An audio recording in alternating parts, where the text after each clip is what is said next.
ജന്മങ്ങളായി ഭാഗം 22. ഭദ്ര, നിന്റെ ഫോണിലേക്ക് കുറച്ച് ഫോട്ടോസ് വിട്ടിട്ടുണ്ട്, ഒന്ന് എടുത്തു നോക്കൂ, അവൻ പറഞ്ഞു. ഫോൺ കട്ട് ചെയ്യാതെ തന്നെ ആ ഫോട്ടോസ് എല്ലാം എടുത്തു നോക്കി അവൾ. അച്ഛൻ്റെയും അമ്മയുടെയും മനോഹരമായ ഒരു ഡിന്നർ പാർട്ടിയുടെ വീഡിയോസും ഫോട്ടോസുമായിരുന്നു. അത് കണ്ട് അവളുടെ കണ്ണുകൾ നിറഞ്ഞു. അവൾ പെട്ടെന്ന് തന്നെ ഫോൺ കട്ട് ചെയ്തുകൊണ്ട് വീഡിയോ കോളിൽ വിളിച്ചു സിദ്ധുവിനെ. ഇതേ സമയം സിദ്ധു രാവിലെ അവർ ഇരുന്ന ആ സോഫയിൽ കിടക്കുകയായിരുന്നു. എനിക്കറിയായിരുന്നു ഇങ്ങനൊരു വിളി, ഇത് ഞാൻ പ്രതീക്ഷിച്ചിരുന്നു, അവൻ പറഞ്ഞു. ഒരുപാട് സന്തോഷമുണ്ട്. ഇത്രയും നല്ലൊരു പാർട്ടി എൻ്റെ അച്ഛനും അമ്മയ്ക്കും കൊടുത്തില്ലേ, വളരെ സന്തോഷമുണ്ട്, അവൾ പറഞ്ഞു. പിന്നീട് അവർ രണ്ടുപേരും അല്പസമയം കൂടി സംസാരിച്ചതിന് ശേഷം അച്ഛനും അമ്മയും വരുന്നത് കണ്ടാണ് ഭദ്ര കോള് കട്ട് ചെയ്തത്. അച്ഛനും അമ്മയ്ക്കും ഡിന്നർ കഴിഞ്ഞ് വന്നപ്പോൾ മുതൽ അതിനെക്കുറിച്ച് പറയാനേ നേരം ഉണ്ടായിരുന്നുള്ളൂ. അന്ന് സൂര്യയും ജിഷയും കൂടി ഭക്ഷണം കഴിച്ച് കിടക്കാനായി പോയി. ഭദ്രയ്ക്ക് സിദ്ധാർത്ഥിനെ വിളിക്കണമെന്നുണ്ടായിരുന്നു. പക്ഷേ എങ്ങനെ വിളിക്കണോ വേണ്ടിയോ എന്നുള്ള ഒരു കൺഫ്യൂഷനിലായിരുന്നു അവൾ. അങ്ങനെ അവൾ നിൽക്കുമ്പോഴാണ് അവളുടെ ഫോണിലേക്ക് സിദ്ധാർത്ഥിൻ്റെ കോള് വന്നത്. എനിക്ക് അങ്ങോട്ട് വിളിക്കണമെന്നുണ്ടായിരുന്നു. സിദ്ധുവേട്ടൻ കിടന്നോ എന്നറിയില്ലല്ലോ, അതുകൊണ്ടാണ് ഞാൻ വിളിക്കാതിരുന്നത്, അവൾ പറഞ്ഞു. നിനക്ക് എന്നെ ഇങ്ങോട്ട് വിളിക്കണമെന്ന് എപ്പോൾ തോന്നിയോ അപ്പോൾ നിനക്ക് വിളിക്കാം. അതിന് സമയമോ സ്ഥലമോ ഒന്നും നീ നോക്കണ്ട. നിൻ്റെ കോളുകൾ എപ്പോൾ വേണമെങ്കിലും എൻ്റെ ഫോണിലേക്ക് വരാം. ഞാൻ പ്രതീക്ഷിക്കുന്നുണ്ടാവും അതുകൊണ്ട് ധൈര്യമായിട്ട് വിളിക്കാം, അവൻ പറഞ്ഞു. സിദ്ധുവേട്ടൻ ഇപ്പോൾ എവിടെയാണ്, അവൾ ചോദിച്ചു. ഞാൻ എയർപോർട്ടിലേക്ക് പോവുകയാണ്, അതുകൊണ്ടാണ് ഞാൻ നിന്നെ വിളിച്ചത്, അവൻ പറഞ്ഞു. എവിടെ പോവുകയാ, അവൾ ചോദിച്ചു. എനിക്ക് നാളെ മുംബൈയിൽ നമ്മുടെ ഓഫീസിലെത്തണം. അവിടെ ഒരു കോൺഫറൻസ് നടക്കുന്നുണ്ട്, അതിൽ പങ്കെടുക്കാൻ പോവുകയാണ്. ചിലപ്പോൾ നാളെ നൈറ്റ് തന്നെ തിരിച്ചെത്തും, അല്ലെങ്കിൽ മറ്റന്നാൾ, അവൻ പറഞ്ഞു. അത് കേട്ടതും അവളുടെ മുഖം മാറി. എന്തു പറ്റി, മുഖമെല്ലാം മാറിയല്ലോ, സങ്കടായോ, അവൻ ചോദിച്ചു. അവൾ ചുറ്റും നോക്കി. എന്തിനാ ഈ ചുറ്റും നോക്കുന്നത്, ഞാൻ അവിടെയില്ല. പക്ഷേ നിൻ്റെ മുഖത്തെ ഓരോ ഭാവങ്ങളും നീ ഇപ്പോൾ എന്താണ് ചെയ്യാൻ പോകുന്നത് എന്നെല്ലാം എനിക്ക് എവിടെ ഇരുന്നാണെങ്കിലും അറിയാം, സിദ്ധാർത്ഥ് പറഞ്ഞു. ഞാൻ നാളെ തന്നെ വരില്ലേ, പിന്നെ എന്തിനാ വിഷമിക്കുന്നത്? എന്നാലും പെട്ടെന്ന് പോകുകയാണെന്ന് പറഞ്ഞപ്പോൾ ഒരു കുഞ്ഞു വിഷമം, അവൾ പറഞ്ഞു. സിദ്ധുവേട്ടൻ ഇവിടെ തന്നെ ഈ ഡൽഹിയിലുള്ളപ്പോൾ ഒരു ആശ്വാസമാണ്. ഇവിടെ ഉണ്ടല്ലോ എന്ന്. ഇവിടെ നിന്ന് പലപ്പോഴും ഓരോ ആവശ്യങ്ങൾക്ക് പോകുമ്പോൾ ഇതേ ഫീലിംഗ് എനിക്കും തോന്നാറുണ്ട്. അന്ന് പക്ഷേ ഇതുപോലെ ആശ്വസിപ്പിക്കാൻ ഉണ്ടാകാറില്ല. പക്ഷേ ഇന്ന് എനിക്ക് ആശ്വാസം തന്നെയാണ്, അവൾ പറഞ്ഞു. ഇപ്പോൾ എന്താ ഞാൻ ചെയ്യേണ്ടത്, ഈ കോൺഫറൻസിന് പോകണ്ടേ, അവൻ ചോദിച്ചു. ഞാൻ പോകണ്ട എന്ന് പറഞ്ഞ സിദ്ധുവേട്ടൻ പോകില്ലേ, അവൾ ചോദിച്ചു. പോകില്ല, അവൻ പറഞ്ഞു. എന്താ പറഞ്ഞേ? ഞാൻ പോകില്ല എന്ന്. നീ ഇപ്പോൾ എന്നോട് പോകണ്ട എന്ന് പറഞ്ഞ ഞാൻ പോകില്ല. അതുമൂലമുണ്ടാകുന്ന നഷ്ടങ്ങൾ എത്രയാണെങ്കിലും ഞാൻ സഹിക്കും, അവൻ പറഞ്ഞു. അയ്യോ, അത് വേണ്ട സിദ്ധുവേട്ടൻ പോയിക്കോ. പക്ഷേ വേഗം അവിടുത്തെ ജോലിയെല്ലാം തീർത്തിട്ട് വരണം. ഇവിടെ ഞാൻ കാത്തിരിക്കുന്നുണ്ടാവും, അവൾ പറഞ്ഞു. എത്ര പെട്ടെന്ന് അവിടുത്തെ ജോലി തീരുന്നുവോ അത്രയും പെട്ടെന്ന് ഞാൻ ഓടിയെത്തും. അതുകൊണ്ട് സങ്കടപ്പെടേണ്ട കേട്ടോ. മാക്സിമം നാളെ വൈകിട്ട് തന്നെ തിരിച്ചെത്താൻ ഞാൻ ശ്രമിക്കും, അവൻ പറഞ്ഞു. അവൾക്ക് അവൻ്റെ വാക്കുകൾ ആശ്വാസം നൽകിയെങ്കിലും എവിടെയോ ഒരു കുഞ്ഞു നോവ് അവൾക്ക് തോന്നുന്നുണ്ടായിരുന്നു. എപ്പോഴും ബെഡ് കണ്ടു കഴിഞ്ഞാൽ പെട്ടെന്ന് ഉറങ്ങുന്ന ഭദ്രയ്ക്ക് അന്ന് ഉറങ്ങാനേ സാധിച്ചില്ല. ഇതേ അവസ്ഥയിൽ തന്നെയായിരുന്നു സിദ്ധാർത്ഥും. ഫ്ലൈറ്റിലിരുന്നിട്ടും അവൻ്റെ മനസ്സ് മുഴുവനും ഭദ്രയുടെ അടുത്തായിരുന്നു. അവളുടെ അടുത്തുനിന്ന് ഒരുപാട് അകന്നു പോകുന്നത് പോലെയൊക്കെ അവന് തോന്നിത്തുടങ്ങി. പക്ഷേ ഈ മുംബൈയിലേക്കുള്ള പോക്ക് നിർണായകമായിരുന്നു. പോകാതിരിക്കാൻ അവന് പറ്റില്ലായിരുന്നു. അതുകൊണ്ട് തന്നെ അവൻ അതിനെക്കുറിച്ച് മനഃപൂർവ്വം മറവിക്ക് വിട്ടുകൊടുത്തു. രാവിലെ ഭദ്ര നേരത്തെ എഴുന്നേറ്റു. എന്നത്തെയും പോലെ പ്രാക്ടീസ് എല്ലാം കഴിഞ്ഞ് അവൾ കോളേജിലേക്ക് പോയി. അവളും ജിഷയും അച്ഛൻ തന്നെയാണ് കൊണ്ടുപോയി ആക്കിയത്. അച്ഛൻ ഇന്നലത്തെ ആ ഡിന്നറിന് ശേഷം ഒരുപാട് ഹാപ്പി ആയിരുന്നു. അച്ഛൻ മാത്രമല്ല, അമ്മയും. രണ്ടുപേർക്കും 100 നാവായിരുന്നു ഇന്നലത്തെ ഡിന്നറിനെ കുറിച്ച് പറയാൻ. അവൾക്ക് അത് കേൾക്കുമ്പോൾ സിദ്ധാർത്ഥിനെയാണ് ഓർമ്മ വന്നത്. അച്ഛൻ്റെയും അമ്മയുടെയും സന്തോഷത്തിന് വേണ്ടി അവൻ ചെയ്തു കൊടുത്ത ആ കാര്യം ഓർക്കുമ്പോൾ അവൾക്ക് അവനോട് എന്തെന്നില്ലാത്ത സ്നേഹം തോന്നി. അന്ന് ക്ലാസ്സിലൊന്നും ശ്രദ്ധിക്കാൻ ഭദ്രയ്ക്ക് സാധിക്കുന്നുണ്ടായിരുന്നില്ല. എന്തു പറ്റിയടി, നീ കുറേ നേരമായാലോ എന്തോ മുട്ടക്കച്ചവടത്തിൽ നഷ്ടം വന്നതുപോലെ ഇരിക്കുന്നത്, ജിഷ അവളെ കയ്യിൽ പിടിച്ചുകൊണ്ട് ചോദിച്ചു. അറിയില്ല, എനിക്കെന്തോ വല്ലാത്തൊരു മൂഡ് തോന്നുന്നില്ല, എനിക്ക് സങ്കടം വരുന്നു, ഭദ്ര പറഞ്ഞു. എന്തിനാ നിനക്ക് സങ്കടം വരുന്നത്? അത് പറഞ്ഞാൽ നിനക്ക് മനസ്സിലാവില്ല. അതെന്താ എനിക്ക് മനസ്സിലാകാത്തത്? അത് ഒന്നുമില്ല, നീ പോയേ, എന്നെ ഒന്ന് കുറച്ചു നേരം ഒറ്റയ്ക്ക് വിട്, ഭദ്ര പറഞ്ഞു. അയ്യടാ, ഇതെന്താ പുതിയൊരു വേഷം കെട്ടൊക്കെ? ഒറ്റയ്ക്ക് വിട്, അല്ലെങ്കിൽ നീ എന്നെ ഒറ്റയ്ക്കാക്കിയില്ലേ, നീ എന്നെ അവിടെ നിർത്തിയില്ലേ, നീ എന്താ വരാൻ ലേറ്റായത് എന്ന് 100 വട്ടം ചോദിക്കുന്നവൾ പറഞ്ഞു കേട്ടില്ലേ എന്നെ ഒന്ന് ഒറ്റയ്ക്ക് വിടാൻ. അങ്ങനെ നിന്നെ ഇപ്പോൾ ഒറ്റയ്ക്ക് വിടുന്നില്ല, നീ ഇങ്ങോട്ട് വന്നേ, എനിക്ക് ക്യാൻറ്റീനിൽ പോകാൻ തോന്നുന്നു. ഇപ്പോൾ അവിടെ നല്ല രസഗുളം ഉണ്ടാക്കിയിട്ടുണ്ടാവും, നമുക്ക് വാങ്ങി കഴിച്ചാലോ? അവൾ ചോദിച്ചു. അത് പെട്ടെന്ന് അവൾക്ക് ഇന്നലെ സിദ്ധാർത്ഥ് പറഞ്ഞ കാര്യമാണ് ഓർമ്മ വന്നത്. അവൻ എപ്പോഴും അവൾക്ക് സ്പെഷ്യലേ വാങ്ങിക്കൊടുക്കൂ എന്ന്. ഇതെല്ലാം കഴിച്ചു എന്നറിഞ്ഞാൽ ഒരു പക്ഷേ അവൻ വഴക്ക് പറയോ അല്ലെങ്കിൽ ദേഷ്യപ്പെടോ എന്ന് അവൾക്ക് തോന്നി. പെട്ടെന്നാണ് സൂര്യയുടെ ഫോണിലേക്ക് ഒരു നോട്ടിഫിക്കേഷൻ വന്നത്. എന്ത് പറ്റി? ക്യാൻറ്റീനിലേക്ക് കൂട്ടുകാരി വിളിച്ചിട്ട് പോകാതെ നിൽക്കുന്നത് എന്താണ്? അവൾ ആ മെസ്സേജ് വായിച്ചതും അവളുടെ കണ്ണുകൾ വിടർന്നു. അവൾ തൊട്ടടുത്ത് എല്ലാം ചുറ്റും നോക്കി. ഇതെങ്ങനെ? അവൾ അറിയാതെ പറഞ്ഞു. എന്തെങ്ങനെ? ഓഫ്, എൻ്റെ ജിഷേ, ഒന്നുമില്ല, നീ വാ എന്ന് പറഞ്ഞ് ഭദ്ര അവളുടെ കൈ പിടിച്ചു. പക്ഷേ അവൾ ചുറ്റും നോക്കുന്നുണ്ടായിരുന്നു. ആരെങ്കിലും തന്നെ ശ്രദ്ധിക്കുന്നുണ്ടോ എന്നായിരുന്നു അവൾ നോക്കിയത്. അപ്പോഴേക്കും അടുത്ത നോട്ടിഫിക്കേഷൻ ടൂൺ വന്നു. അവൾ എടുത്തു നോക്കിയപ്പോൾ, അതെ, ചുറ്റും നോക്കണ്ട, നീ എനിക്ക് ഏർപ്പാടാക്കിയ പോലെയുള്ള ഒരു സ്പൈ നിനക്ക് ചുറ്റും ഞാനും ഏർപ്പാടാക്കിയിട്ടുണ്ട്. അത് സിദ്ധാർത്ഥിൻ്റെ മെസ്സേജ് ആയിരുന്നു. അത് വായിച്ചതും അവളുടെ ചുണ്ടിൽ ഒരു പുഞ്ചിരി വിരിഞ്ഞു. നീ എന്താ വെറുതെ ചിരിക്കുന്നത്? ജിഷ ചോദിച്ചു. ഒന്നുമില്ല, നിനക്കിപ്പോൾ എന്താ വേണ്ടത്? രസഗുളയല്ലേ? വാ, ഞാൻ വാങ്ങിത്തരാം എന്ന് പറഞ്ഞ് ഭദ്ര അവളുടെ കൈയും പിടിച്ച് അങ്ങോട്ട് നടന്നു. ജിഷയ്ക്ക് രസഗുളയും ഭദ്ര ഒരു കോഫിയുമാണ് വാങ്ങിക്കുടിച്ചത്. ഇന്നലെ രാത്രി ഉറങ്ങാത്തതിൻ്റെ ക്ഷീണം അവൾക്കുണ്ടായിരുന്നു. നല്ല തലവേദന എടുക്കുന്നുണ്ടായിരുന്നു. അവൾ ആ കോഫിയുമായിട്ട് അവിടെയുള്ള ഒരു ടേബിളിൽ വന്നിരുന്നു.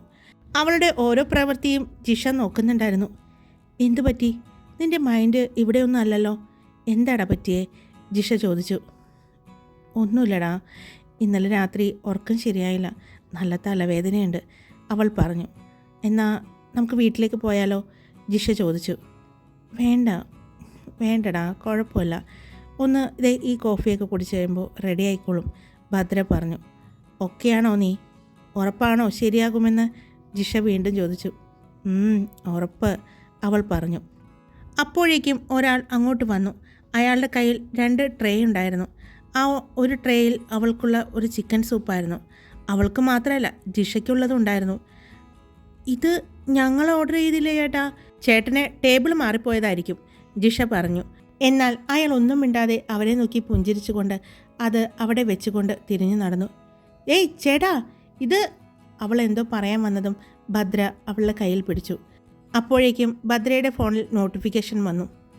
ദേ, ഈ ചൂട് സൂപ്പ് കുടിച്ചോ, ഇന്നലെ രാത്രി ഉറങ്ങിയില്ലല്ലോ, ക്ഷീണമൊക്കെ മാറട്ടെ.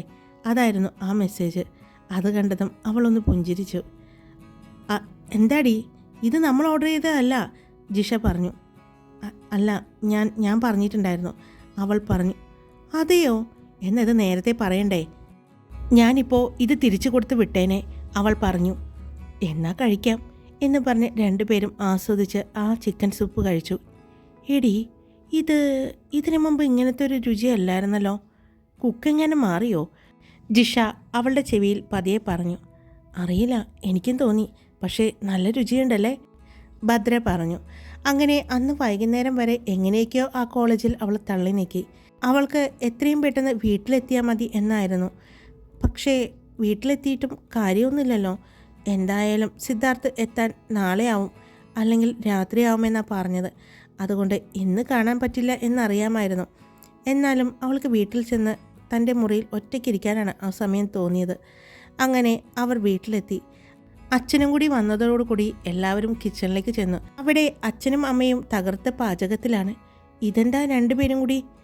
ഏയ് ഒന്നുമില്ല, എപ്പോഴും ഇവളല്ലേ ചെയ്യുന്നത്, ഒന്ന് സഹായിക്കാമെന്ന് കരുതി, അച്ഛൻ പറഞ്ഞു. മക്കളെ, ദൈവത്തെ ഓർത്ത് ഇങ്ങനെ ഒന്ന് വിളിച്ചുകൊണ്ടുപോ. ദേ സഹായിക്കാമെന്ന് പറഞ്ഞു തുടങ്ങിയിട്ട് ഉപദ്രവം മാത്രമാണ് എനിക്കുണ്ടാകുന്നത്, അമ്മ പറഞ്ഞു. ദീപേ, കണ്ണി ചോരില്ലാത്തത് പറയരുത് നീ. ഇത്രയും ഉള്ളിയും സവാളയും നീ എന്നെക്കൊണ്ട് നന്നാക്കിച്ചില്ലേ? ഞാൻ ദേ കരഞ്ഞ് കരഞ്ഞ് അവശതയായി. എന്നിട്ടും ഒരു പരാതിയും പറയാതെ ഞാൻ നിന്നെ സഹായിക്കുന്നില്ലേ? എന്നിട്ടാണോ നീ ഞാൻ ശല്യമാണ് എന്ന് പറയുന്നത്? അച്ഛൻ സങ്കടത്തോടെ നാടകീയമായി പറയുന്നത് കേട്ട് എല്ലാവർക്കും ചിരി വന്നു. അയ്യോ, ഞാനൊന്നും പറഞ്ഞില്ല, നിങ്ങൾ എന്താണെന്ന് വെച്ചാൽ ചെയ്യ് എന്ന് പറഞ്ഞ് അമ്മയുടെ ജോലി തിരക്കിലേക്ക് പോയി. പക്ഷേ സിദ്ധാർത്ഥിൻ്റെ ചിന്തയിലായിരുന്ന ഭദ്ര അതൊന്നും ആസ്വദിക്കാൻ പറ്റിയ മൂഡിലല്ലായിരുന്നു. ഇവൾക്ക് ഇതെന്ത് പറ്റി? അച്ഛൻ ഭദ്രയുടെ മുഖത്തേക്ക് നോക്കിക്കൊണ്ട് ചോദിച്ചു. അറിയില്ല അങ്കിളെ, ഇന്ന് രാവിലെ മുതൽ കിളി പോയ പോലെയാണ് നടക്കുന്നത്. കിളി പോയോ? ആകെ ഒരെണ്ണാട്ടേ ഉണ്ടായിരുന്നുള്ളൂ, അതും പോയോ അവളുടെ അടുത്തുനിന്ന്? എങ്ങനെ പോകാതിരിക്കും, എപ്പോഴും ഇങ്ങനെ ആലോചിച്ചല്ലേ നടക്കുന്നത്, അച്ഛൻ പറഞ്ഞു. ദേ, കുറേ നേരമായാലോ രണ്ടുപേരും കൂടി, എന്താ അവിടെ പരിപാടി? അമ്മ ചോദിച്ചു. അല്ല, നമ്മുടെ ഭദ്രക്കൊച്ചിന് എന്തോ ഒരു കുഴപ്പം എനിക്ക് തോന്നുന്നു, അച്ഛൻ പറഞ്ഞു. ഭദ്രക്കൊച്ചിനല്ല കുഴപ്പം, നിങ്ങൾക്കാ കുഴപ്പം. പോയി അങ്ങോട്ട്, ഞാൻ ദേ എല്ലാം എടുത്തുകൊണ്ട് വരാം, അമ്മ പറഞ്ഞു. എല്ലാ ഭക്ഷണവും അമ്മ ഡൈനിങ് ടേബിളിൽ കൊണ്ടുവന്ന് നിരത്തിയിട്ടും ഭദ്രയ്ക്ക് കഴിക്കാൻ തോന്നുന്നുണ്ടായിരുന്നില്ല. എന്തു പറ്റി മോളെ? അമ്മ ചോദിച്ചു. ഞാൻ നിന്നോട് പറഞ്ഞില്ലേ എന്തോ എൻ്റെ മോൾക്ക് പറ്റിയിട്ടുണ്ടെന്ന് എന്ന് പറഞ്ഞ് അച്ഛൻ എഴുന്നേറ്റ് ഭദ്രയുടെ അടുത്തേക്ക് വന്നു. അവളുടെ നെറ്റിയിലെല്ലാം തൊട്ടു നോക്കി. ഇല്ലല്ലോ, പനിയൊന്നുമില്ലല്ലോ, പിന്നെ എന്താ പറ്റിയേ? എന്താടാ, നാളെ ടെക്സ്റ്റ് പേപ്പർ എന്തെങ്കിലും ഉണ്ടാവും? അച്ഛൻ ചോദിച്ചു. ഏയ് ഇല്ല, ഉണ്ടെങ്കിൽ പനി എനിക്കല്ലേ ആദ്യം വരിക, ജിഷ പറഞ്ഞു. അത് ശരിയാണല്ലോ, പിന്നെ എന്താ പറ്റിയത് എൻ്റെ മോൾക്ക്? അമ്മ ചോദിച്ചു.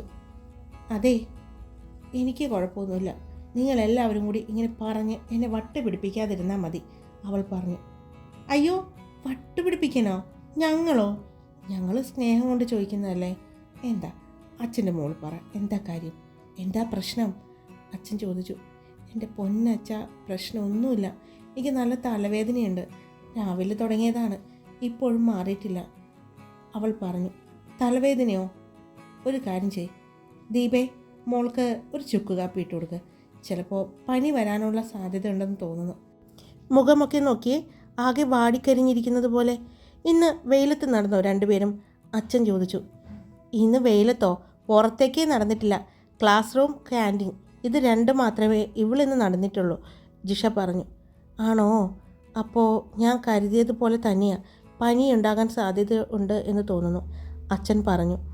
എന്നൊരു കാര്യം ചെയ്, മോൾക്ക് ഒരു ഗ്ലാസ് പാൽ കൊടുത്താൽ മതി, ഭക്ഷണമൊന്നും കഴിക്കണ്ട, എന്നിട്ട് ഒരു ടാബ്ലറ്റ് കഴിക്കുക, അത് കഴിഞ്ഞ് പുതച്ച് മൂടി കിടന്നുറങ്ങ്, അച്ഛൻ പറഞ്ഞു. അവൾ അവിടെ നിന്നും രക്ഷപ്പെട്ടതുപോലെ അകത്തേക്ക് പോയി. സിദ്ധാർത്ഥിനെ കോൾ ചെയ്തിട്ട് എടുക്കുന്നുണ്ടായിരുന്നില്ല, ആ ഒരു വിഷമത്തിലായിരുന്നു അവൾ. വൈകുന്നേരം വരെ ഇടയ്ക്കിടെ മെസ്സേജുകൾ കാണാമായിരുന്നു. വൈകുന്നേരത്തിന് ശേഷം മെസ്സേജുകളും വന്നിട്ടില്ല. അതായിരുന്നു അവൾക്ക് ടെൻഷൻ ഉണ്ടാകാൻ കാരണം. അവൾ വീണ്ടും ശ്രമിച്ചു നോക്കി. ഇല്ല, ഒന്നുമില്ല, കോൾ എടുക്കുന്നില്ല, മെസ്സേജ് എടുക്കുന്നില്ല, ഒന്നും ചെയ്യുന്നില്ല. അവൾക്ക് ആകെ ദേഷ്യവും സങ്കടവും എല്ലാം കൂടി വരാൻ തുടങ്ങി. കുറേ നാളുകൾക്ക് ശേഷം ആശിച്ച് മോഹിച്ച് തൻ്റെ കയ്യിൽ കിട്ടിയതാണ്. തുടങ്ങിയിട്ടേയുള്ളൂ സംസാരിച്ച്, അറിഞ്ഞ് തുടങ്ങിയിട്ടേയുള്ളൂ. അതിനു മുമ്പ് ഈ ഒരു ചെറിയ അകൽച്ച പോലും അവൾക്ക് താങ്ങാൻ പറ്റുന്നുണ്ടായിരുന്നില്ല. അവൾ വേഗം ബെഡിലേക്ക് കിടന്നു. ഫോൺ സ്വിച്ച് ഓഫ് ചെയ്തു. ദേഷ്യത്തിൽ ചെയ്തു വെച്ചതാണ്. അവനെ വിളിച്ചപ്പോൾ അവൻ്റെ ഫോണും സ്വിച്ച് ഓഫ് ആയിരുന്നു. ആ ദേഷ്യമാണ് ആ കാണിച്ചത്. പക്ഷേ എപ്പോഴോ അവൾ ഉറക്കത്തിലേക്ക് വീണു. വാതിലിൽ മുട്ട് കേട്ടതാണ് അവൾ കണ്ണു തുറന്നത്. ഇത് ആരാ ഇപ്പോൾ? അവൾ ഫോൺ എടുത്ത് സമയം നോക്കി. അപ്പോൾ സമയം 2:10. ഇത് ഇപ്പോൾ ആരാ ഈ നേരത്ത്? അവൾ റൂമിൽ ലൈറ്റിട്ടു. അപ്പോഴാണ് അവൾ ശ്രദ്ധിച്ചത് ആ ശബ്ദം കേട്ടത് ഡോറിലല്ല എന്ന്. പിന്നെയും അവൾ കുറച്ചു നേരം അനങ്ങാതെ ഇരുന്നു. വീണ്ടും ഒരു ശബ്ദം കേട്ടു. അവൾ പതിയെ എഴുന്നേറ്റ് ചെന്ന് ആ ശബ്ദം കേട്ട ഭാഗത്തെ ജനലിനടുത്ത് നിന്നു. പിന്നെയും അവൾ കാത് കൂർപ്പിച്ച് തന്നെ നിന്നു. വീണ്ടും ശബ്ദം കേട്ടതും അവൾ പെട്ടെന്ന് ജനല തുറന്നു. മുന്നിൽ നിൽക്കുന്ന ആളെ കണ്ട് അവൾ ഞെട്ടി. സിദ്ധുവേട്ടാ, സിദ്ധുവേട്ടനെവിടെ? ഇതെപ്പോൾ വന്നു? ഭദ്ര, നിൻ്റെ ഫോൺ എവിടെ? അത് എൻ്റെ കയ്യിലുണ്ട്, അവൾ പറഞ്ഞു. എന്തിനാ നീ ഫോൺ ഓഫ് ചെയ്തത്? അത് സിദ്ധുവേട്ടൻ എന്തിനാ ഫോൺ ഓഫ് ചെയ്തത്? അതുകൊണ്ട് തന്നെ ഞാനും ഫോൺ ഓഫ് ചെയ്തത്. ഭദ്ര, ഞാൻ മീറ്റിങ്ങിലായിരുന്നു, അതുകൊണ്ട് എൻ്റെ PS-ൻ്റെ കയ്യിലായിരുന്നു ഫോൺ. അവളാണ് ഫോൺ ഓഫ് ചെയ്തത്, ഞാനല്ല, അവൻ പറഞ്ഞു. ഞാൻ എത്രമാത്രം വിഷമിച്ചു എന്നറിയോ. വിളിച്ചിട്ട് കിട്ടാതെയായപ്പോൾ പേടിച്ചു പോയി, അവൾ പറഞ്ഞു. പെട്ടെന്ന് അവൻ്റെ മുഖത്തെ ദേഷ്യം മാഞ്ഞു. ഭദ്ര, ഇങ്ങോട്ട് നോക്ക്. അവൾ അപ്പോഴും തലകുനിച്ച് നിന്നു, പക്ഷേ കണ്ണുകൾ നിറഞ്ഞൊഴുകുന്നുണ്ട്. എന്തു പറ്റി? എന്തിനാ പേടിച്ചത്? അത് എന്നോട് സിദ്ധുവേട്ടൻ പറഞ്ഞില്ലേ, ഒരു കാരണവശാലും ഫോൺ ഓഫ് ചെയ്യില്ല. പെട്ടെന്ന് ഞാൻ വിളിച്ചിട്ട് കിട്ടാതായപ്പോൾ എനിക്ക് സങ്കടം വന്നു. പിന്നീട് ആ സങ്കടം ദേഷ്യമായിപ്പോയി, അവൾ പറഞ്ഞു. എന്നിട്ട് ഇപ്പോൾ ദേഷ്യം മാറിയോ? മാറി. എന്നാ പുറത്തേക്ക് വാ. ഞാൻ വരില്ല. ഭദ്ര, ഞാൻ വരാം. അവൾ ജനലടച്ചു, റൂമിലെ ലൈറ്റ് ഓഫ് ചെയ്തു, ഫോൺ കയ്യിലെടുത്തുകൊണ്ട് വാതിൽ തുറന്നു. അവൾ പുറത്തേക്ക് നോക്കിയപ്പോൾ എല്ലാവരും ഉറക്കത്തിലാണെന്ന് മനസ്സിലായി. പുറത്ത് ലൈറ്റുകളൊന്നും ഉണ്ടായിരുന്നില്ല. അവൾ പതിയെ ഹാളിൽ വന്ന് വാതിൽ തുറന്നു. അപ്പോൾ വാതിക്കൽ തന്നെ കൈ കെട്ടി നിൽക്കുകയാണ് സിദ്ധാർത്ഥ്. അവൾ വേഗം തന്നെ അവനെ ചെന്ന് കെട്ടിപ്പിടിച്ചു. അവനും അവളെ തിരിച്ച് കെട്ടിപ്പിടിച്ചു. കുറച്ചു നേരം അവർ രണ്ടുപേരും അങ്ങനെ നിന്നു. വാ, നമുക്ക് ഒന്ന് ഡ്രൈവ് പോയിട്ട് വരാം, അവൻ പറഞ്ഞു. അയ്യോ, ഇപ്പോഴോ? ഞാനെങ്ങനെ വരാ? അച്ഛനും അമ്മയൊക്കെ കഴിഞ്ഞാൽ എന്നെ കണ്ടില്ലെങ്കിൽ പ്രശ്നമാവും. ഞാൻ വരില്ല സിദ്ധുവേട്ടാ, അവൾ പറഞ്ഞു. പറ്റില്ല ഭദ്ര, എൻ്റെ ഒപ്പം വരുന്നു, ഒരു ഡ്രൈവ് പെട്ടെന്ന് കൊണ്ടുവന്നാക്കിക്കൊള്ളാം ഞാൻ, അവൻ പറഞ്ഞു. സിദ്ധുവേട്ടാ, ഞാൻ എങ്ങനെയാ? പെട്ടെന്ന് അവൻ അവളെ രണ്ട് കൈകൾ കൊണ്ട് കോരിയെടുത്തു. അയ്യോ, എന്നെ താഴെ നിർത്ത്, ഞാൻ വരാം, അവൾ പറഞ്ഞു. എന്തായാലും എടുത്തു പോയില്ലേ, ഇനി ഞാൻ എടുത്തുകൊണ്ട് തന്നെ നടന്നോളാം എന്ന് പറഞ്ഞ് അവൻ അവളെയും എടുത്ത് തുറന്നു വെച്ച ഗേറ്റിനുള്ളിൽ കൂടി പുറത്ത് കിടക്കുന്ന കാറിലേക്ക് വന്നു. അവളെ കോ ഡ്രൈവിംഗ് സീറ്റിലാണ് അവൻ ഇരുത്തിയത്. എന്നിട്ട് അവൻ പോയി ഡ്രൈവിംഗ് സീറ്റിലേക്ക് കയറി. അപ്പോഴാണ് അവൾക്ക് മനസ്സിലായത്, ഇന്ന് സെക്യൂരിറ്റിയോ ഡ്രൈവറോ ഒന്നുമില്ലാതെ ഒറ്റയ്ക്കാണ് സിദ്ധുവേട്ടൻ തന്നെ കാണാൻ വന്നിരിക്കുന്നതെന്ന്. സിദ്ധുവേട്ടാ, നേരെ എയർപോർട്ടിൽ നിന്നാണോ? അതെ, വന്നിറങ്ങിയപ്പോൾ തന്നെ വേഗം ഞാൻ ഇങ്ങോട്ട് പോന്നു. എത്രയും പെട്ടെന്ന് നിന്നെ കാണണമെന്നായിരുന്നു. ദേഷ്യമായിരുന്നു, ഞാൻ എത്ര തവണ വിളിച്ചു എന്നറിയോ? അപ്പോൾ ഫോൺ സ്വിച്ച് ഓഫ്. നിൻ്റെ അച്ഛൻ്റെ ഫോണിൽ ഞാൻ വിളിച്ചിട്ടുണ്ട്. എന്നിട്ട് അച്ഛനെടുത്തോ? എടുത്തു. അയ്യോ, എന്നിട്ട് എന്താ പറഞ്ഞേ? ഞാൻ പറഞ്ഞു, നിങ്ങളുടെ ഭാവി മരുമകനാണ്, എനിക്ക് എൻ്റെ പെണ്ണിനെ കാണണമെന്ന്. അപ്പം അച്ഛൻ പറഞ്ഞു ഇങ്ങോട്ട് പോരെന്ന്. അങ്ങനെ വന്നതാ ഞാൻ. പിന്നെ സത്യമായിട്ടും നാളെ അച്ഛൻ എഴുന്നേൽക്കുമ്പോൾ ചോദിച്ചു നോക്ക്, അങ്ങനെ പറഞ്ഞില്ലേ എന്ന്. ശരിക്കും? ഏയ് ഇല്ല, സിദ്ധുവേട്ടൻ വെറുതെ പറയുന്ന. ഇല്ല ഭദ്ര, ഞാൻ ഫോൺ എടുത്തിട്ട് പറഞ്ഞു, ഞാൻ നിങ്ങളുടെ ഭാവി മരുമകനാണ്. എൻ്റെ പെണ്ണ് ചെറിയൊരു പിണക്കത്തിലാണെന്ന് തോന്നുന്നു. ഫോൺ വിളിച്ചിട്ട് കിട്ടുന്നില്ല. എത്രയും പെട്ടെന്ന് ഫോൺ അവളുടെ കയ്യിൽ കൊടുക്കാവോ എന്ന് ചോദിച്ചു. അപ്പോൾ അദ്ദേഹം പറഞ്ഞു, എൻ്റെ പൊന്നുമോനെ, അവൾ ഉറക്കത്തിലാണ്, ഞാൻ വന്ന് വിളിക്കില്ല, വേണമെങ്കിൽ നീ വന്ന് വിളിച്ചോ എന്ന് പറഞ്ഞു. ഞാൻ ദേ വന്ന് വിളിച്ചു, അത്രയേ ഉള്ളൂ, സിമ്പിൾ. ശരിക്കും സംഭവിച്ചതാണ് സിദ്ധുവേട്ടാ, ശരിക്കും സംഭവിച്ചതാണ്. എന്നാ നമുക്ക് നാട് വിട്ടു പോയാലോ? അവൾ ചോദിച്ചു. എങ്ങോട്ടെങ്കിലും? അതെന്താ, അച്ഛനെ പേടിയാണോ? എല്ലാ അച്ഛനമ്മമാരെ പോലെയും വഴക്കോ ചീത്തയോ ഒന്നും പറയില്ല. പിന്നെ എന്തിനാ പേടിക്കുന്നേ? അതിലും വലുതാ സംഭവിക്കാൻ പോകുന്നത്. എന്ത്? നാളെ മുതൽ എന്നെ കളിയാക്കി കൊല്ലും. എനിക്കത് താങ്ങാൻ പറ്റൂല. എന്ത് പണിയാണ് സിദ്ധുവേട്ടാ കാണിച്ചത്? അവൾ കാറിലിരുന്ന് ചിണുങ്ങി തുടങ്ങി. അവളുടെ മുഖത്തെ ആ കുറുമ്പും ഭാവവും കണ്ടപ്പോൾ സിദ്ധുവിന് അവളോട് വാത്സല്യമാണ് തോന്നിയത്. ശരിക്കും ഒരു കുഞ്ഞ് കരയുന്നത് പോലെ, വാശി പിടിച്ച് അല്ലെങ്കിൽ പിണങ്ങി കരയുന്നത് പോലെ അവന് തോന്നി. അത്രയേ ഉള്ളോ? ധൈര്യമായിട്ട് പറഞ്ഞു, എൻ്റെ ഭർത്താവാണ് എന്നെ വിളിച്ചതെന്ന്. ഞങ്ങൾ തമ്മിൽ ചെറിയൊരു സൗന്ദര്യ പിണക്കമുണ്ടായെന്നും അതുകൊണ്ട് ഞാൻ ഫോൺ ഓഫ് ചെയ്തെന്നും വിളിച്ചിട്ട് കിട്ടാതായപ്പോഴാണ് അച്ഛനെ വിളിച്ചതെന്നും ധൈര്യമായിട്ട് പറഞ്ഞു. അതേ, പിന്നെ അച്ഛൻ കളിയാക്കാൻ വരില്ല, അവൻ പറഞ്ഞു. ഉറപ്പാണോ? ഉറപ്പായിട്ടും, അവൻ അവളെ ആശ്വസിപ്പിച്ചു. പിന്നീട് അങ്ങോട്ട് അവളുടെ വിശേഷം പറച്ചിലും അവളുടെ തമാശയും എല്ലാം കേട്ട് ആസ്വദിച്ച് സിദ്ധു ഡ്രൈവ് ചെയ്തു. അവൻ അവളെയും കൊണ്ട് പോയത് ചരിത്രപ്രധാനമായ ഒരു സ്ഥലത്താണ്. കാറ് സൈഡിൽ പാർക്ക് ചെയ്തുകൊണ്ട് സീറ്റ് ബെൽറ്റ് അഴിച്ച് അവൻ അവൾക്ക് നേരെ തിരിഞ്ഞിരുന്നു. ഹായ് കൂട്ടുകാരെ, എല്ലാവർക്കും സുഖമാണല്ലോ? ഞാൻ സുഖമായിട്ടിരിക്കുന്നു. എല്ലാവർക്കും എൻ്റെയും കുടുംബത്തിൻ്റെയും ഹൃദയം നിറഞ്ഞ ഓണാശംസകൾ. ചിലപ്പോൾ നാളെ വീഡിയോ ഉണ്ടാകില്ല കേട്ടോ. തിരക്കായതുകൊണ്ടാണ് ഈ 2 വീഡിയോയും കൂടി ചെയ്യാൻ സമയം കിട്ടില്ല. അതുകൊണ്ടാണ്. അപ്പോൾ എല്ലാവരും ഓണം ആഘോഷിക്കുക. അതിനിടയിൽ നമ്മുടെ വയനാടിനെക്കുറിച്ച് മറന്നു പോകരുത്. എൻ്റെ കഴിഞ്ഞ സ്റ്റോറിയിൽ നമ്മുടെ സണ്ണിയും ഗൗരിയും ജീവിച്ച് അല്ലെങ്കിൽ സ്നേഹിക്കാൻ തുടങ്ങിയ വയനാട്, ആ വയനാട് എനിക്ക് എപ്പോഴും ഓർമ്മയാണ്. ആഘോഷങ്ങൾക്കിടയിലും അവരെയും കൂടി ഒന്ന് ഓർക്കണേ. അപ്പോൾ എല്ലാവർക്കും ഒരിക്കൽ കൂടി എൻ്റെ ഹൃദയം നിറഞ്ഞ ഓണാശംസകൾ.